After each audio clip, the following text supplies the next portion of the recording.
Salam sejahtera, selamat pagi tuan-tuan dan puan-puan yang dihormati sekalian. Sebelum saya teruskan, saya terus kepada produk Transofactor dulu. Transofactor boleh meningkatkan imun badan sehingga 437% kekuatan imun badan.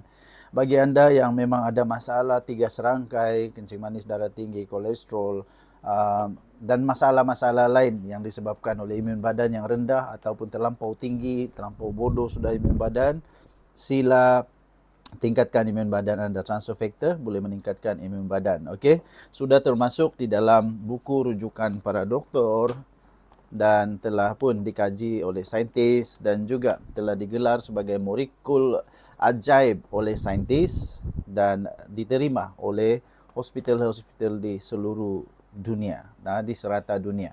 Okey, baik. Kita teruskan dengan isi secara ringkas bantuan-bantuan rakyat yang telah diumumkan oleh Perdana Menteri Datuk Seri Anwar Ibrahim. Pertama sekali adalah bantuan tunai one off RM100 bermula 31 Ogos yang boleh digunakan 31 Ogos sehingga akhir September dengan menggunakan IC ya, dengan menggunakan IC, tunjuk IC ke mana-mana pasaraya dan sebagainya, anda boleh mendapat RM100 untuk setiap individu yang dewasa ya. Maksudnya kalau rumah anda ada 10 orang individu dewasa, semua dapat RM1,000 lah, macam begitu. Okey, kalau anak anda ada 10 orang, semuanya dewasa, boleh semua dapat RM100. Okey, ini melibatkan RM22 bilion dengan 22 juta rakyat akan mendapat manfaat. Terima kasih kepada Perdana Menteri. Dan orang kaya pula tidak digalakkanlah. Bagi saya senang untuk faham ini.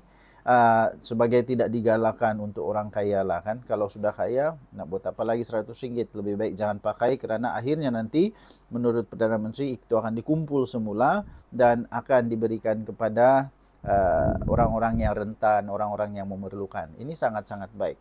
Satu lagi yang telah diumumkan oleh Perdana Menteri Datuk Seri Anwar Ibrahim yang cukup menarik perhatian saya ialah beliau adalah seorang yang memang family man. Memang seorang yang benar-benar menitik beratkan tentang nilai kekeluargaan, di mana beliau telah mengumumkan pada 15 September ini adalah cuti am tambahan. Cuti am tambahan. Jadi ada 3 hari cuti lah daripada Sabtu, Ahad, Isnin. Okey, bagi negeri-negeri yang memang cutinya hari Sabtu dan Ahad, sekarang hari Isnin pun cuti, bolehlah bercuti dengan keluarga. Okey, cuti-cuti keluarga, pergilah bercuti, ambil masa untuk keluarga tercinta. Dan paling penting lagi, yang pastinya jualan rahmah, jualan murah. Kita sebut jualan murah rahmah, yang setelah pun berlangsung ditambah dia punya nilai, ditambah dia punya dana lagi daripada 300 juta, sekarang ditambah lagi 300 juta menjadi 600 juta. Jadi semua sekali keseluruhan adalah 600 juta dan semua Dewan Undangan Negeri akan digalakkan untuk membuat program jualan rahmah ini. Baguslah. Setiap adun, bukan hanya parlimen, tapi setiap dun Dewan Undangan Negeri akan buat jualan ini. Semua orang akan terlibat, semua pasti gembiralah. Orang-orang kampung memang suka pergi kerana jualannya murah, ya. Jadi siapa cepat dia dapat, of course lah. Siapa cepat dia dapat. Okey. Dan pastinya untuk rakyat Malaysia, kenaikan tol menjadi satu bualan hangat dan menjadi sesuatu yang menakutkan bagi mereka yang terpaksa berulang-alik dengan menggunakan jalan raya, lebuh raya yang ada tol.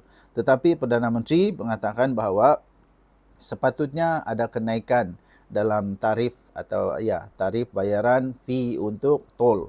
Tetapi itu ditangguhkan, kenaikan tol tidak dilaksanakan pada tahun ini walaupun perjanjian lama dengan kerajaan yang lama dulu, bukan kerajaan yang sekarang.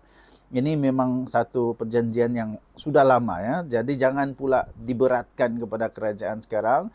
Kenaikan tol ditangguhkan untuk tahun ini dan ini melibatkan lebih 10 buah tol, 10 buah tol atau 10 lebuh raya di negara Malaysia. Okey, ini sangat-sangat penting dapat membantu rakyat Malaysia. Of course, bayangkan sehari kalau kita perlu bayar RM5 contoh, kalau naik kepada RM7 itu memang agak membebankan. Tapi itu tidak akan dilaksanakan, ditangguhkan dahulu untuk membantu rakyat Malaysia. Dan pastinya yang ditunggu-tunggu oleh rakyat Malaysia, saya sangat teruja untuk menantikan janji ditepati. Memang betul Perdana Menteri Datuk Seri Anwar Ibrahim bila dia berjanji memang janji betul-betul bagus, bukan janji dicapati, bukan janji terang bulan, bukan. Minyak RON 95 diturunkan harga sebelum akhir September daripada RM2.05 kepada RM1.99, tak sampai pun RM2. Ini dah berpuluh tahun ni tak pernah turun minyak, sekarang turun kepada RM1.99. Ini dapat memberi manfaat kepada 18 juta rakyat Malaysia. Wow, akhirnya saya tepuk tangan. Tahniah kepada Datuk Seri Anwar Ibrahim yang betul-betul menjadi Perdana Menteri terhebat. Okey. So, kita tunggulah apa reaksi daripada mereka-mereka yang akan rasa panas. Kejap lagi dia akan kata itu ini. Tapi waktu dia jadi pemerintah, apa dia buat, tak tahu apa dia buat. Nah, bagi bantuan pun daripada wang rakyat sendiri. Semalam saya ada nampak satu video, tahu, lucu juga video tu. Dia kata dulu kita minta bantuan, dibagi bantuan, tapi bantuan itu duit rakyat sendiri melalui EPF. Itu duit rakyat, dia kata. Betul lah, itu duit kita, duit sendiri. Jadi tak pasti itu boleh disebut sebagai bantuan ke apa, tapi itu duit rakyat, duit sendiri. Yang ini benar-benar duit kerajaan. Ini betul-betul duit kerajaan, duit pemerintah, duit rakyat juga sebenarnya.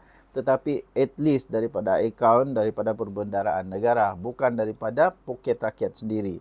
Okay, so secara ringkas, kita bersyukurlah kerana dapat RM100. Jadi kalau macam saya ada satu, isteri saya seorang dan anak saya seorang lagi sudah dewasa. Jadi kami boleh dapat RM300. Wah, bolehlah pergi shopping dengan RM300. Saya rasa cukup untuk beli untuk sebulan punya makanan di rumah. Okeylah. Walaupun bukan RM1,000 kan. Tapi seperti yang saya sebut tadi, memang ada satu benda yang kita tunggu-tunggu yang berimpak panjang, iaitu minyak RON 95 yang diturunkan.